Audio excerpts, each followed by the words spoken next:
자, 여러분, 크립토토마토 새해 첫날 인사를 드리는데요. 이 새해 첫날부터 상태가 영 좋지가 않습니다.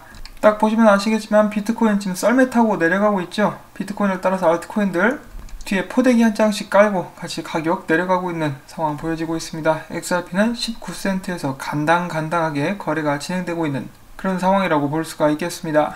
자, 그리고 얼마 전에 나온 기사 중에 마티 그린스팬의 트윗을 또 기사화 시킨 것이 있었는데요. 잠깐 보도록 하겠습니다. 이거 보시고 우려하시는 분들도 계셔가지고, 자, 낮은 XRP의 가격에는 두 가지 이유가 있다 라고 이야기를 해주면서, 첫 번째는 XRP가 지금 얼마나 저조한지, 성적이 얼마나 저조한지 이야기를 해주고, 그 뒤에는 암호화폐 연구기관 퀀텀 이코노믹스의 창업자이자 이토로의 수석 분석가, 이토로에서 옮겼죠. 지금 이직한 지 이제 한 2-3주 정도 된 것 같은데요. 이토로에서 더 이상 근무는 하고 있지 않습니다. 아무튼 전 수석 분석가인 마티 그린스펀은 이렇게 이야기를 했다.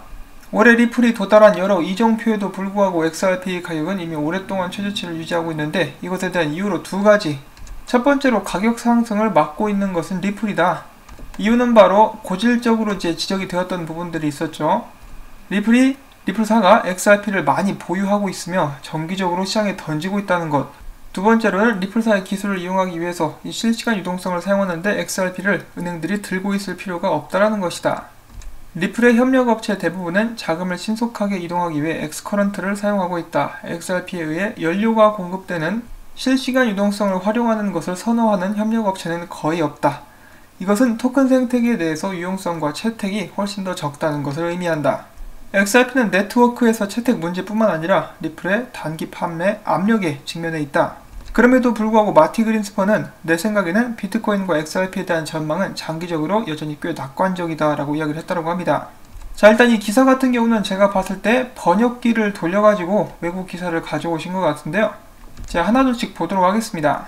첫 번째 문제는 리플사가 XRP를 많이 보유하고 있으며 정기적으로 시장에 던지고 있다는 것. 이거 같은 경우는 리플사가 해결해야 될 문제 중에 하나입니다. 지금 굉장히 많은 양을 에스크로에 들고 있기 때문에 이것을 어떻게 자연스럽게 시장에 풀어낼 수 있는가, 이것이 숙제가 될 것이라고 제가 불과 며칠 전에 말씀을 전해드린 적이 있었죠.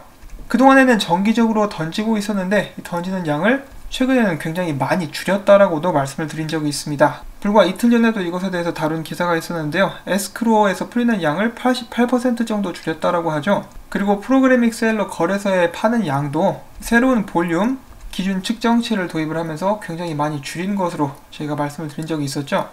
자, 그런데 정기적으로 시장에 던지는 양이 늘어나는 것은 다른 암호화폐들도 마찬가지입니다. 비트코인, 이더리움, 채굴자들도 먹고 살아야 되기 때문에 채굴해가지고 시장에 정기적으로 팔고 있죠. 그래서 정기적으로 시장에 풀려나는 물량이 많은 것은 다른 코인들도 마찬가지긴 해요. 다만 리플사 같은 경우는 XRP가 미리 다 채굴된 것을 들고 있기 때문에, 그리고 리플사 혼자서 들고 있기 때문에 이런 식의 비난을 받게 되는 것이 아닌가 싶습니다. 근데 뭐 채굴자들을 추려본다라고 해도 중국에서 세네 팀이 독점을 하고 있기 때문에 계속해서 채굴을 해서 파는 한 XRP처럼 미리 채굴이 되어 있지 않다 뿐이지, 앞에서 말씀드렸다시피 계속해서 정기적으로 물량이 시장에 나오는 것은 사실입니다. 자, 그리고 두 번째 같은 경우는 이제 마티 그린스펀이 이런 말을 했는데, XRapid, 이 실시간 유동성을 사용하기 위해서 은행들이 XRP를 필요로 하지 않는다라고 하는데요. 이 부분 같은 경우는 좀 더 구체적인 설명이 필요합니다. 첫 번째로 리플사의 네트워크에서 사용되고 있는 소프트웨어는 여러 가지가 있죠. 엑스커런트가 있고 실시간 유동성으로 알려진 XRapid이 있습니다. 엑스커런트 같은 경우는 XRP를 사용하지 않습니다. 법정 통화를 사용을 해가지고 거래를 하게 되는 그런 소프트웨어인데, 문제는 프리펀디드 어카운트가 필요하다라는 것이죠. 그래서 기존 시스템을 좀 더 사용하기 편하게 만드는 것이지 근원적인 문제를 해결하는 그런 툴은 아닙니다. 리플사의 궁극적인 목표는 실시간 유동성을 제공해서 프리펀디드 어카운트를 없애는 것. 그래서 성격이 굉장히 다른 소프트웨어들이라고 볼 수가 있겠는데요. 문제는 은행들이 XRP를 들고 쓰려고 해도 규제 문제 때문에 그것이 허락이 되지가 않습니다. 그리고 사실상 변동성이 심하기 때문에 그들이 사서 들고 있는 것도 굉장한 부담이 되겠죠. 그래서 나오게 된 소프트웨어가 XRapid, 즉 실시간 유동성인데요. 이것은 리플사가 일부러 의도적으로 이렇게 만든 거죠. XRP를 들고 있지 않아도 XRapid을 사용할 수 있도록. 그렇기 때문에 이것은 의도된 바다라고 볼 수가 있겠습니다. 근데 이 번역된 기사에서 잘못된 게 있는데요. 마티 그린스팬이 이야기한 것은 은행들은 XRP를 들고 있지 않아도 XRP를 활용할 수 있다라는 것인데요. 이것을 또 마음대로 풀이를 했습니다.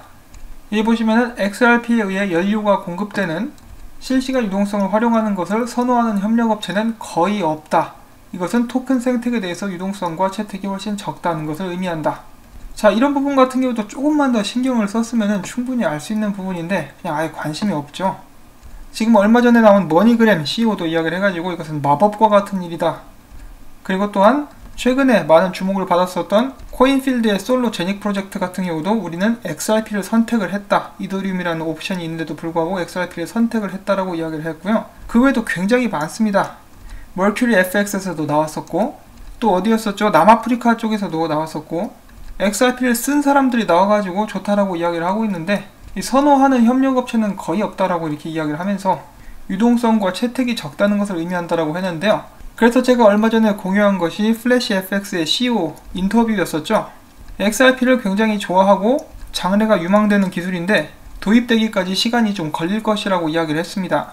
그만큼 큰 변화라는 것인데요. 실제로 XRP를 사용하는 업체들은 계속해서 늘어나고 있습니다. 사용 볼륨도 늘어나고 있고요. 앞으로 계속해서 더욱더 많은 송금로들이 열리게 될 것이고 더 많은 업체들, 은행들이 나서서 XRP를 사용하게 될 것입니다. 지금 그런 방향으로 나가고 있어요. 그렇기 때문에 이런 문제들이 있다 할지라도 마티 그린스팬이 XRP에 대한 장기적인 전망은 여전히 꽤 낙관적이다 라고 이야기를 한 것이죠. 그러니까 한마디로 마티 그린스팬은 알아요.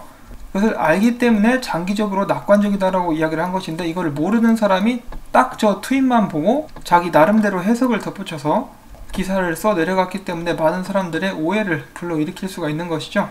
정말로 XRP가 답이 없다라고 생각을 했었다면 마티 그린스팬이 왜 장기적으로 낙관적이다 라고 했겠습니까? 그리고 2020년도가 되면은 유럽 쪽에서 은행들이 암호화폐에 관련된 서비스를 시작하게 될 것이라는 예상들이 나오고 있는데요. 그렇게 되면은 이제는 은행들이 XRP 들고 쓰게 될 수 있는 그런 시간들도 오게 될 수 있습니다. 자, 그리고 이어서 마티 그린스팬에 관련된 소식들이 계속 이어지게 되는데요. 이 사람이 이제 트위터상에서 설문조사를 실시했습니다. XRP는 언제 다시 1달러를 가게 될까? 그리고 이 사람이 이 기사를 쓰고 있었을 때 총 1831명이 설문조사에 참여를 했고 39.4%로 가장 많은 표를 받은 것이 절대로 다시는 XRP는 1달러가 될 수 없다 였습니다. 이것을 딱 봤을 때 정말로 많은 사람들이 XRP에 관련된 희망을 잃어버렸다라는 것을 알 수가 있겠죠. 그리고 또한 많은 사람들이 XRP를 싫어하기도 한다는 것을 알 수가 있겠는데요. 이 호불호가 분명하게 갈리는 코인인 것은 확실합니다.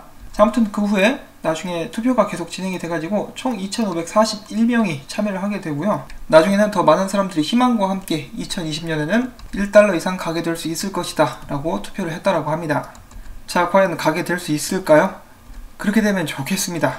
다음 이어서 지속적인 압박과 공격을 받고 있는 리플사 및 XRP 관련된 소식입니다.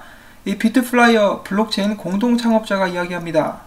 리플은 투명성과 형평성을 고려해서 재무제표를 공개해야 된다. 리플이 스스로 벤처 캐피털로부터 자금을 지원받고 있고 ICO를 하지 않았었다라고 밝혔다. 더불어 최근 매각한 XRP 규모는 매우 적은 금액이다라고 이야기했다. 이 같은 사실을 증명하고 일각에서 제기되는 의문을 해소하기 위해서는 재무제표를 투명하게 공개할 필요가 있다라고 이야기를 했습니다. 자, 재무제표까지 공개를 할지는 저는 잘 모르겠습니다. 하지만 이런 식으로 계속해서 압박을 해주고 있는데요. 이건 뭐 거의 남의 집 들어와가지고 냉장고 문 한번 열어보자고 이야기하는 것 같은 그런 상황이긴 한데 비트플라이어 블록체인 공동 창업자 같은 경우는 그래도 좀 젠틀하게 이야기를 했어요. 그 반면에 이제 얼마 전이었었죠. 바이낸스랑 또 크게 한번 싸운 적이 있었던 더 블록 같은 경우는 리플사를 사기꾼 집단이라고 표현을 하면서 이렇게 이야기를 합니다. 니들은 XRP를 팔아서 번 돈이 훨씬 더 많은데도 불구하고 CTO는 우리가 벤처 캐피털로부터 받은 펀딩 금액들이 XRP를 판 것보다 더 많다라고 거짓말을 쳤다. XRP를 총 판매해서 얻은 수익이 더 큰데 이건 정말 부정직한 행위다. 이런 식으로 이야기를 한 것이죠. 그러자 데이비 슈왈츠가 답답해하면서 답글을 달아줍니다. 그가 전에 썼던 글이 여기 있고요. 이게 새로운 답글인데 내가 쓴 트윗 전체를 읽어본다면은 누구라도 문맥상 리플사 창립 초기에 투자 금액으로 받게 되는 것이 당시 XRP를 팔았을 때보다 훨씬 더 많았다라는 것을 이야기한 것인데 특히 XRP 같은 경우는 나중에 시장이 형성되고 나서부터 팔 수가 있었다. 이런 것들을 이야기를 했는데도 불구하고 너는 왜 문맥을 바꿔서 마음대로 편집을 하고 악용을 하느냐. 그러니까 왜 내가 한 말을 날조를 하느냐라고 하면서 거짓말쟁이는 바로 너다 라고 지적을 해줍니다. 그 외에 다른 사람들도 이렇게 이야기를 하는데 이 더 블록의 CEO, 이 트윗을 남긴 사람도 이제 전형적인 XRP를 싫어하는 그런 사람 중에 한 명이라고 합니다. 몇몇 사람들이 XRP에 관한 정보를 공유하려고 했는데 전부 다 무시하고 귀를 틀어막은 상태에서 이런 글을 남기고 있다는 것을 알 수가 있겠는데요. 이제 또 앞에서 잠깐 동안 문제로 지적됐었던 부분들이 다시 한번 고개를 들이미는 그런 순간이죠. 리플사가 XRP를 너무 많이 들고 있다. 리플사는 정말 슬기롭게 들고 있는 물량을 어떻게 시장에 풀 수 있을 것인지 그것에 대해서 고민을 좀 많이 해야 될 것 같습니다. 저희들이 걱정하지 않아도 이미 많은 의견들이 오고 가지 않았을까 하고 또 생각을 해볼 수도 있겠는데요. 이 다음 소식으로 넘어가기 전에 제가 노파심에서 드리는 말씀, 이것은 전부 다 제 의견입니다. 여러분들께서는 중립적으로 이런 것을 보시고 판단을 하셔야 됩니다. 자신의 의견은 자유롭게 공유하되 남에게 자신의 의견을 강요하는, 믿으라고 강요하는 그런 사람들은 없기를 바랍니다. 사실 많이 있었어요. 자, 그 다음 소식, 사실은 새로운 소식은 아니고요. 얼마 전에 나왔었던 소식인데 다시 한번 말이 나와가지고 잠깐 동안 공유해 보려고 합니다. 호주에 사는 사람들은 앞으로 암호화폐 비트 스탬프를 사용하게 될 때 바로 입금이 가능하다라고 하죠. 외국 같은 경우는 돈을 입금을 시켜도 청산이 될 때까지 기다려야만 하는 그런 불편함을 겪어왔었는데요. 앞으로는 사용자들이 비트 스탬프를 이용하게 되면서 플래시 FX의 도움을 받아서 XRP를 활용, 실시간으로 결제 및 청산이 이루어지게 될 것이라고 합니다. 그래서 돈 넣으면은 바로 그냥 사용할 수 있게 되는 것이죠. 사람들이 이것을 두고 하는 말이 XRP의 본연의 목적이 바로 이 브릿지 커런시죠. 이 역할을 충실하게 이행하기 시작했다라고도 볼 수가 있는 것인데, 결과적으로 사람들이 비트코인을 사기 위해서 돈을 옮길 때 XRP를 통해서 돈이 옮겨진다라는 것이죠. 그래서 호주 사람들이 돈을 붙이면 이것이 비트코인으로 변환이 된다라고 볼 수가 있는 것입니다. 이렇게 함으로써 호주에 있는 비트 스탬프 사용자들은 그 전에는 7일에서 10일 정도를 기다려야 했었는데 지금은 기다릴 필요가 전혀 없게 된 것이죠. 그래서 이런 예를 봤을 때 7일이라는 시간을 아낄 수 있도록 새로운 기술이 적용이 된 것을 봤을 때 이것이 바로 실사용뿐만 아니라 채택이 아니고 무엇이겠느냐. 실제로 사람들의 시간을 아껴주고 있지 않습니까? 그리고 이런 식의 활용 예는 앞으로도 계속해서 늘어나게 될 것이라고 저는 생각을 합니다. 그렇기 때문에 제 장기적으로 낙관적인 전망을 저도 가지고 있는 것인데요. 언제나 여러분들께서는 스스로 판단을 하시기를 바랍니다. 스스로 조사를 하시기를 바라고요. 다른 사람 말만 듣고 투자하는 일 2020년에도 절대로 없도록 해야 되겠습니다. 리플사와 XRP 망할 가능성 여전히 있습니다. 모든 코인들도 마찬가지지만요. 자, 새해 첫날 다들 잘 쉬고 계신지 모르겠는데요. 오늘도 제 영상을 시청해 주셔서 감사드립니다. 도움이 되셨다면 새해 첫날부터 수고가 많다라는 의미에서 이 광고 영상 시청 마무리까지 꼭 여러분들께 다시 한번 부탁을 드리고 싶습니다. 광고가 끝까지 나와야 저에게는 도움이 되고요. 시청자 여러분들 모두 2020년 원하시는 바 이루시기를 바라고요. 새해 복 많이 받으시기를 바랍니다. 자, 그럼 저는 다음에 또 인사를 드리겠습니다. 안녕히 계십시오.